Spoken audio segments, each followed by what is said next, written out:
The following program is brought to you by our Patreon supporters. You can request podcast topics, enjoy exclusive RPG and video content, and more. Even just $1 a month gets you gameplay episodes a week early and makes you officially cool. Just like our Trash Elite, Rob, and a guy from Ohio, DG, Drake Starstorm, Kitty Holbrook, Destrucity, KTL, Passion Killer, 7-Eleven, and Thomas Austin Jr.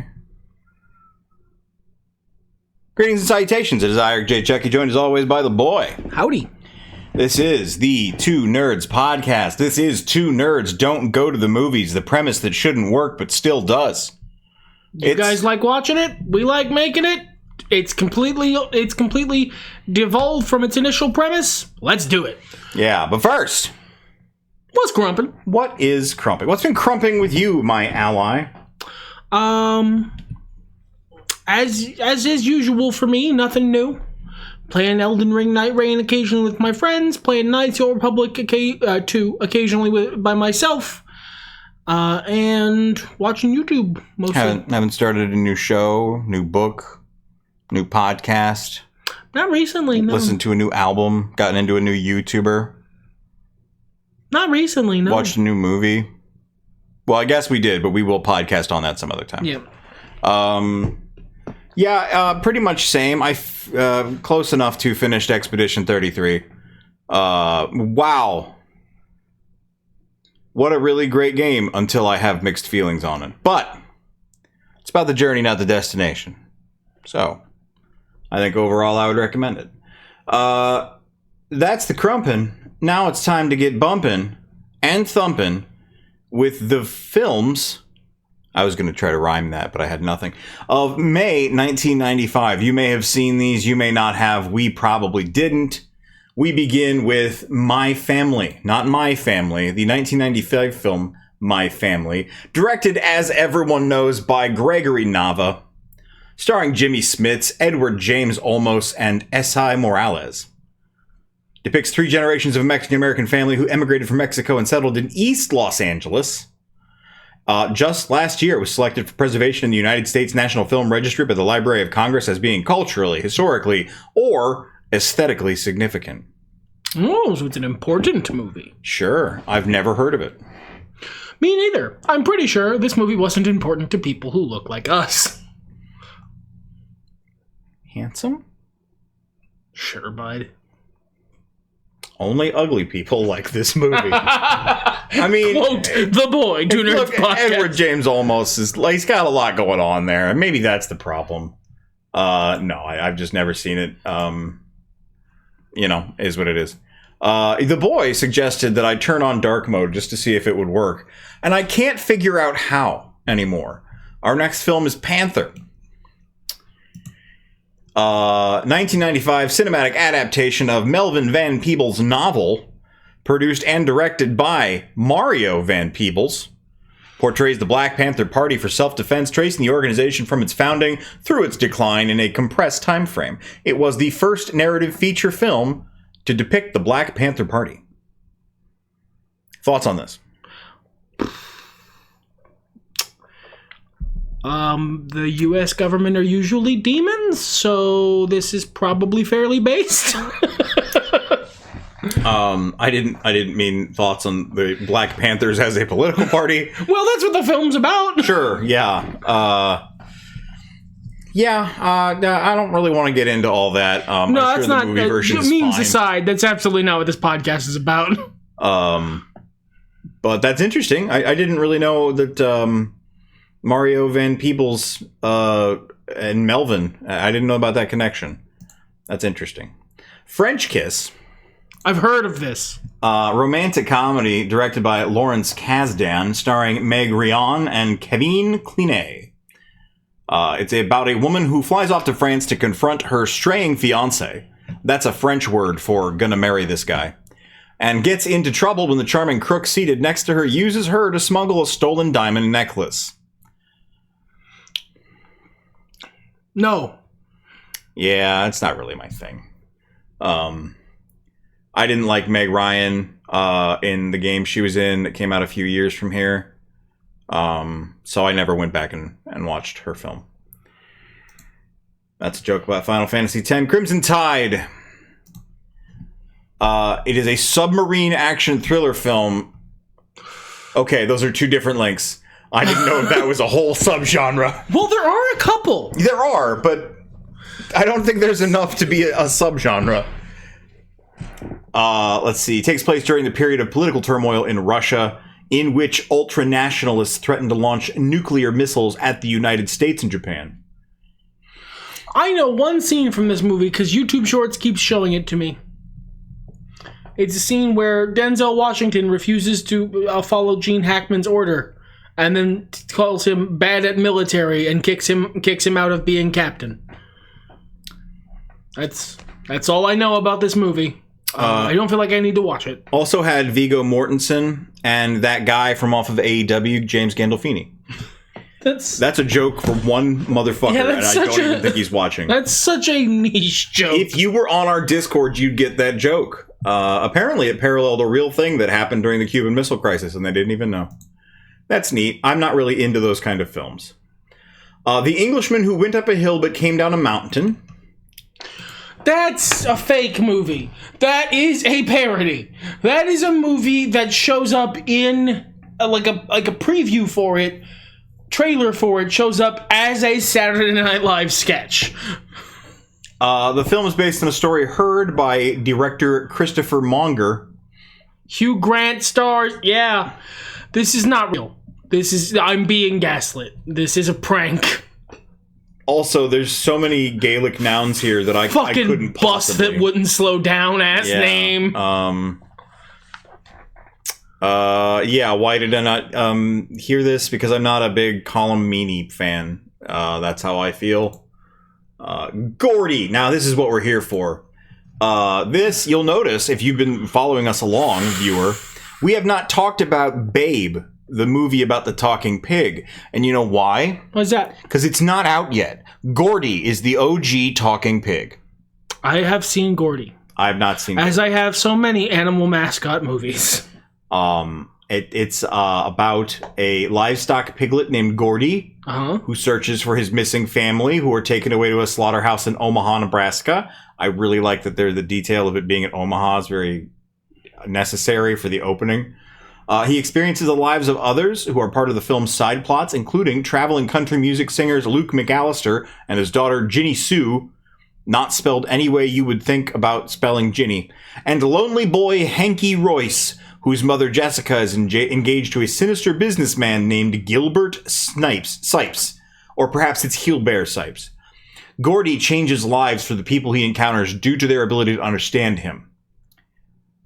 Which this film features the song Pig Power in the House by Tag Team. Yep. Tag Team. Pig Power in the House. Tag Team's a great name for a two-man music act. I really hope that's what that is. Oh, yeah. Tag Team on a tag team? Oh, no, okay. They did Whoomp There It Is. Yeah, no, okay. Good. I'm glad I remembered this. Most of their Wikipedia goes Whoomp There It Is hiatus, which they are still on. I literally just had to see them to remember who they are. Yeah, good times. Thanks, Gordy. I've not seen Gordy. Did you like Gordy? Oh, I was in a deep depression at the time, man. Did Gordy pull you out of your deep depression, as he did for so many others in his film? No, I don't think I could understand him properly. Okay. This is like a Groot thing. Yeah. Okay. The Perez family. This, stars Marissa Tomei, Alfred Molina, Angelica Houston, Chaz Palminteri, and other well-known actors. And other well-known actors. Let's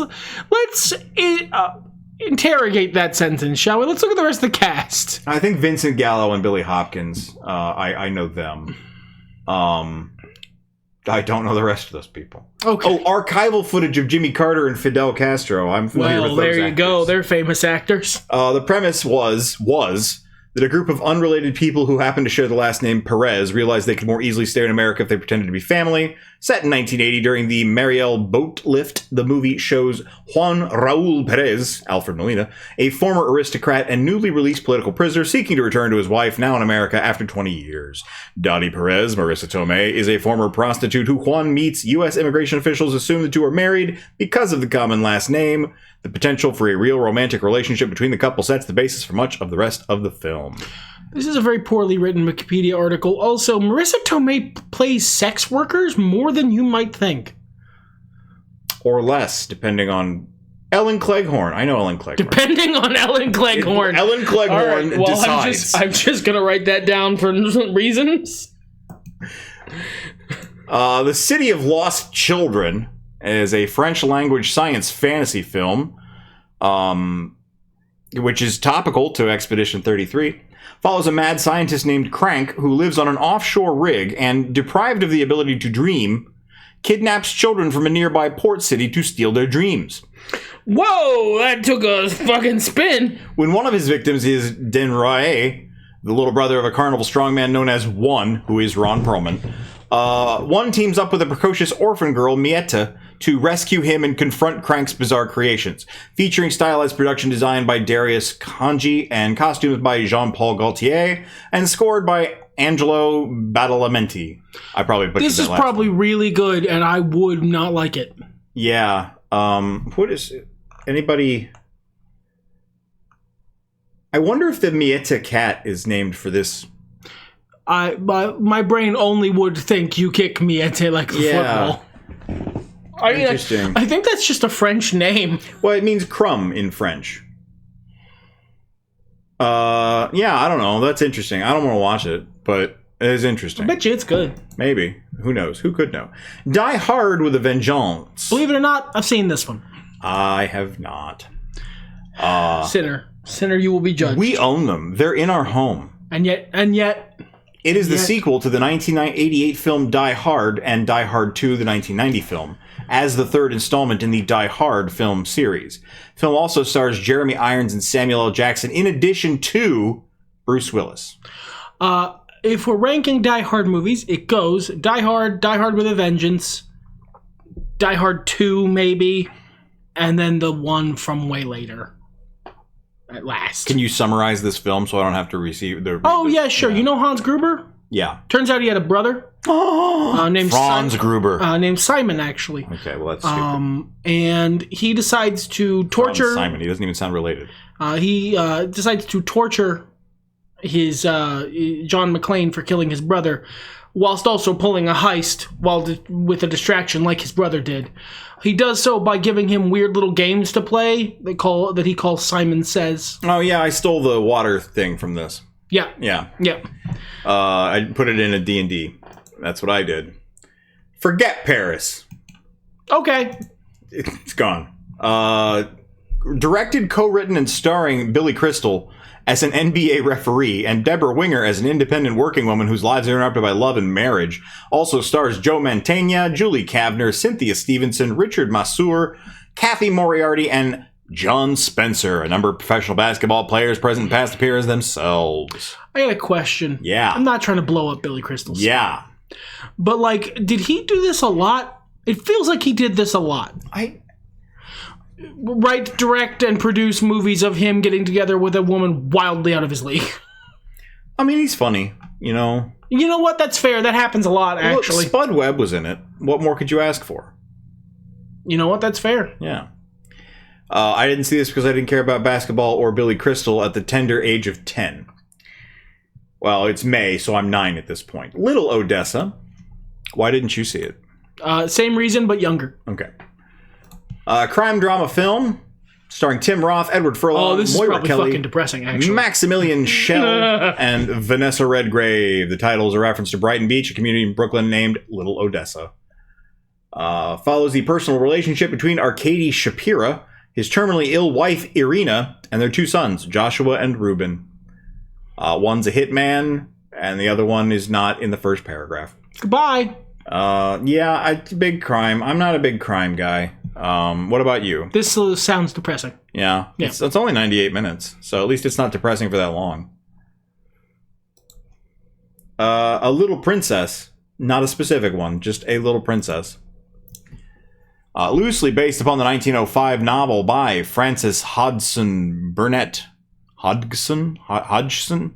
Stars Eleanor Braun, Liam Cunningham, Liesl Matthews in her film debut, Vanessa Lee, Chester Rusty Schwimmer, Arthur Millay, and Errol Sital. Heavily influenced by the 1939 cinematic version, it focuses on a young girl who is relegated to a life of servitude at a New York boarding school after receiving news that her father was killed in combat. A feel-good coming-of-age story. That's a joke for those of you who have watched lots of episodes of this specific show. Yeah, it sounds depressing as shit. That's probably why I didn't watch it. You? Same, but younger. Indictment: The McMartin Trial. Made for TV movie, originally aired on HBO. Look at that. Look at that man's face. He did it. Oh man, every prosecutor in the country wants you as a juror. Indictment is based on the true story of the McMartin preschool trial. Oliver Stone and Abby Mann were executive producers, directed by Mick Jackson. Cast includes James Woods and Mercedes Ruehl as opposing defense and prosecuting attorneys in the McMartin trial. A defense lawyer defends an average American family from shocking allegations of child abuse and satanic rituals. After 7 years and $15 million, the trial ends with dismissal of all charges. Wow. A family picture. Okay, so, guys, can we level with you here? We've considered changing the format of this particular show. You guys still watch these episodes, and that's, we're happy to have you. That's interesting. We like, doing them, but sometimes it feels like we're just going, no, and we feel bad. But then sometimes, no, the movies deserve it. Why were so many movies fucking downers? So I've actually been doing a lot of research and soul searching and talking to people about this. A lot of viewers, not necessarily you guys, but the viewing audience of films, they find an ability to feel better. Can we close the kitty diddling movie before we continue? Did he diddle a kid? I have to assume. Don't diddle a kid. Don't do that. Anyway, you want to be someone who's above suspicion. That's probably better. Sure. A lot of people just like to have those big emotional hits to feel something. It's like drugs, but not drugs. I have enough emotional highs and lows in my life that I would rather a tale of fancy, but it's not for me. That doesn't mean it's not for anybody. And maybe you really love courtroom drama and shocking allegations, if that's you. Hey, man, when I was a teenager, I went through a John Grisham phase. Well, I didn't, but as every young man does. I'm feeling called out. Above Suspicion, made for TV crime drama, starring Christopher Reeve, Joe Mantegna, busy year for him, and Kim Cattrall. The screenplay was written by William H. Macy, who also has a small role in the film. Reeve plays a paralyzed cop who plots to murder his wife. 6 days after the film's release, Reeve himself was paralyzed from the shoulders down. That is dedication to acting. No, it's been long enough. Look, Eminem beat me here, all right? Yeah. I've got nothing to say. That's interesting. I don't know. That might be good, actually. I like William H. Macy. It's probably good. And Joe Mantegna. I'm not going to search it out. Braveheart. I have seen this one. Oh, thank God. Look, I know he's a weird guy, but this movie's good. William Wallace? He's weird. I mean, yes, also, okay. But this is, of course, the seminal, I think that's fair to say, Mel Gibson film, a fictionalized version of the character William Wallace, the historical person, in the First War of Scottish Independence. What would you like to say about this? I feel like I've been talking a lot. I like this movie for a couple reasons. One, it's got a lot of really quotable lines. It doesn't let historical accuracy get in the way of a fun story. It does have kind of a downer ending, but I mean, you kind of have to. In the movie Titanic, There's a big thing that kind of has to happen. I don't think that's true. I think that Billy Zane's character, the hero of Titanic, should have been allowed to live.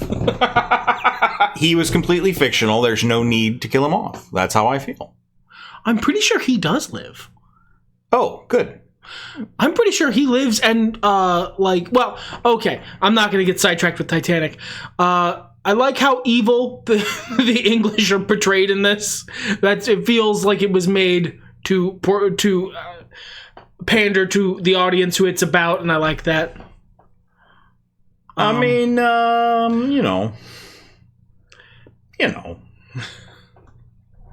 I did like this film when I saw it back in the day. I think it's a little long now. I think a few things linger quite a bit that don't need to. How long is it? Runtime, 178 minutes, my guy. That is a long fucking movie. I mean, there's a lot that happens. But there's also a lot that happens quickly and a lot that sure doesn't. It's been a long time since I watched it. I'd have to watch it again. Yeah. But not a bad film. I would recommend it if you're into any of that kind of stuff and can stomach Mel Gibson in current year. A big ask for some, and that's valid. Yeah. Tales from the Hood. I'm sure I've seen parts of this. It's got Corbin Burnson, David Alan Grier. I know for a fact I've seen parts of this. If I did see it, I saw it in the late 90s, early 2000s. Maybe I haven't, though. Maybe I've only seen parts of it. It's probably really good. Yeah, it's like a... Like an anthology. Yeah. Yeah. And I do like David Alan Grier. Yeah. Tales from the Hood, good. Tales from Casper? Oh, Casper. Oh, man, I have seen this movie, too. This movie's... I'm sorry. This is a lot of... If our audience is people my age or a little younger, this movie was probably a big part of your childhood. It was very popular for a very brief window of time. I have some terrible news. This movie's fucking awful, dog. I think there's good bits in it, but I also am not able to look. This is about the Harvey Comics character. Hey, remember Harvey Comics? Got Christina Ricci, Bill Pullman, Kathy Moriarty again, and Eric Idle. We've got a bunch of fun guest stars in it. The Bill Pullman is an inventor who gets a haunted house, and they have to deal with the ghosts in there, 3 of which are assholes, and 1 of which is a nice little boy ghost who starts hitting on Christina Ricci, as anyone Christina Ricci's age would do in any situation. Reasonable shot. Look, I understand that Casper shot his shot. It's understandable from his perspective. Casper. Wow. Okay, so first of all, I could never enjoy this film fully because I had a relative, against my wishes, and I remind you that I was approximately 9 when this film came out, come into my room one night and tell me the entire plot of the movie, beginning to end, poorly. So, you had a lot of people in your life who did that to you. Yeah, why do you think I care about spoilers now? I'm damaged. I've had too many movies ruined for me. But I did eventually see it, and it was fun at the time, but it immediately aged poorly for me. I remember liking the 3 asshole ghosts and no one else in the movie. I watched an episode of the cartoon series that spun off from this recently. That was probably okay. better. Yeah, it might have been. I don't know. I'm not in a hurry to rewatch Casper. There's certain things about this that that have continued on to our modern era that I will not talk about. Indeed. But it's gross. That's how I feel about that. Otherwise, it's a fun movie. If it's a part of your childhood, hey, there's nothing wrong with that. If it's not a part of your childhood, Johnny Mnemonic. Oh, baby. Now this is my shit. Johnny Mnemonic is a movie I saw. If the world were better and brighter, this is the movie that would have taken off like The Matrix. This is wild shit. I should watch this. Honestly. You honestly should. This is This is cyberpunk with all of the crazy with all of like the crazy that Mike Pondsmith had put in that, you know, game, still in it. You know, all of the like existential philosophy that the Matrix replaces with all of the crazy. No, original formula. Keep all the crazy intact. There's a hacker dolphin. Who doesn't love that? A guy has a monowire. There's a evil preacher. And I don't mean like man in like a nice southern suit. I mean like crazy, wild-eyed hermit man who screams about God and is, I believe, decapitated with a monowire. The film, set in 2021, portrays a dystopian future racked by tech-induced plague, awash with conspiracies, and dominated by megacorporations and organized crime. It's also, you know, ahead of its time. Yeah, ahead of its time. We got Keanu Reeves, who is a courier overloaded with a brain implant designed to securely store confidential information. Nice to be on the other side of that eventually. Takeshi Kitano plays a Yakuza affiliated with a megacorp attempting to suppress the data. And we've also got Ice-T and Dinah Meyer. This movie is genuinely, no meme, incredibly fun. It's a little stupid. It is like peak cyberpunk that isn't depressed.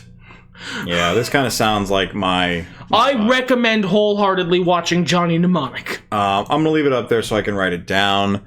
What came out in June? Too much. Too much. We got to figure out how to stall. So I could talk about Johnny Mnemonic some more. Mad Love. It's a teen romantic drama film starring Drew Barrymore and Chris O'Donnell. In Seattle, Matt Leland is a straight-laced high school senior who lives with his workaholic father and 9-year-old twin siblings. Blah, blah, blah, blah, blah. He becomes intrigued by a girl who lives across the lake from him and spies on her through his telescope as she jet skis at night. Okay, well, that's not safe. And also, creeper. Yeah, that's not my thing. I'm not into that kind of thing. Those are the kinds of things I'm not into. So you want me to go 3 more minutes on Johnny Mnemonic? Well, let's talk about briefly here, May. Probably Gordy is the best movie, you think? No, it's Johnny Mnemonic. Well, okay, it's Die Hard with a Vengeance, but then it's Johnny Mnemonic. Yeah, Braveheart was pretty good, but it's funny how easy it is to get sucked up in a movie and then, like, put some distance between you and it and go, that wasn't that good. Okay, so, like, if I'm being completely honest, Braveheart is probably a mid film. Yeah, mid. Maybe a little bit higher than Braveheart has one of the best speeches ever committed to film. Oh, sure. It is such a good speech that it elevates the rest of the movie by its presence. The ending is also, while not happy, I think it's very inspiring. And you really do you walk away from the film feeling determination. Yeah, eventually the Scottish will get their independence. No. Poor Scottish. No, they're still trying. Anything else you'd like to say about Die Hard with a Vengeance? What do you think makes it stand out above Johnny Mnemonic? One, peak Bruce Willis. Sure. He brings an energy to action hero work that not many people before or since have done. There is a kind of workaday, like everyman energy to him as an action hero that is actually very hard to capture. I agree. And when it sings, it does it incredibly well. Samuel L. Jackson puts forth a command performance as the sidekick in the movie. And he's funny, and he's interesting, and he's a nuanced character, and in a Die Hard movie, there's always a lot of time for that. The heist that Simon is planning is fun and has fun twists. The horrible little sadism games are fun and great for DMs if you want to steal shit for it for D&D. Genuinely, it's a good thing to steal. And Wow, but Johnny Mnemonic has Henry Rollins and Udo Kier. yeah, Johnny Mnemonic is great. Wow. It is And Dolph unironically. Lundgren, why wasn't he mentioned earlier? Unironically, it's a great movie. Like, it's a stupid movie, but it's fun and stupid. It's a movie that recognizes how silly its premise is and goes in. Mad Love has Matthew Lillard, though. That means he's probably good in it, but it's a movie about, like, a creeper high schooler. And that guy who messed up all the WWE. No, I can't see his teeth right now. Oh, it's a different guy. Yeah. Yeah. Well, I'm glad he's gone from the WWE. Anything else you want to close out this episode of the podcast with? You've probably seen Braveheart. Watch Johnny Mnemonic. All right. Damn.